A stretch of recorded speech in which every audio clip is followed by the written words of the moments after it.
Shares in Robert Maxwell's empire were being traded again today, 2 days after selling was frozen following the news of his disappearance at sea. When the markets opened, millions had been wiped off the value of the Maxwell's Communication Corporation. After an hour's trading, the share price was down 37 pence on Tuesday's close. But the Mirror Group's share price soared, up nearly 29 pence to 106 pence. The differing fortunes largely due to MCC's huge debt burden of £1.4 billion.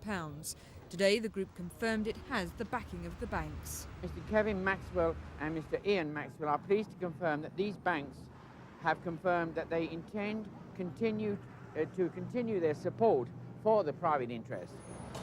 The banks no doubt comforted by today's announcement that MCC has sold the Berlitz group of language schools to a Japanese buyer, raising £140 million. MCC is disposing of assets because it has a very heavy debt burden. Berlitz was a relatively easy transaction to negotiate because it is a quoted company already. And I think that it was fairly sensible timing on behalf of the family to announce the disposal today. It's helped to steady the nerves of investors in MCC.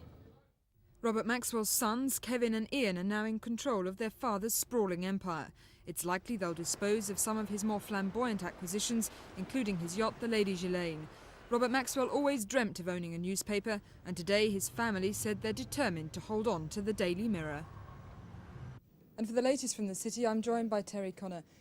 Mr. Connor, has the pattern of trading in Maxwell shares been as expected today?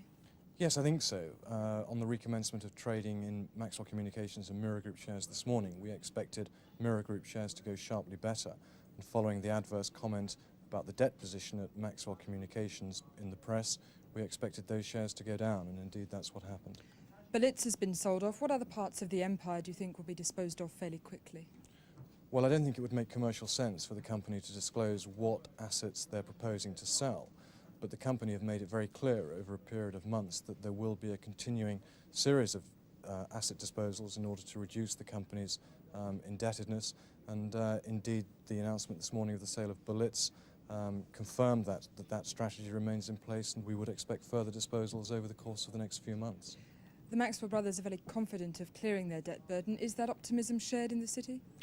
Yes, I think it is. The statement this morning made it quite clear that the bankers to the Maxwell interests will continue to support those interests, and I don't think there is any expectation that the banks will withdraw that support from either the public companies or from the private companies. Mr. Connor, thank you. Now back to the studio.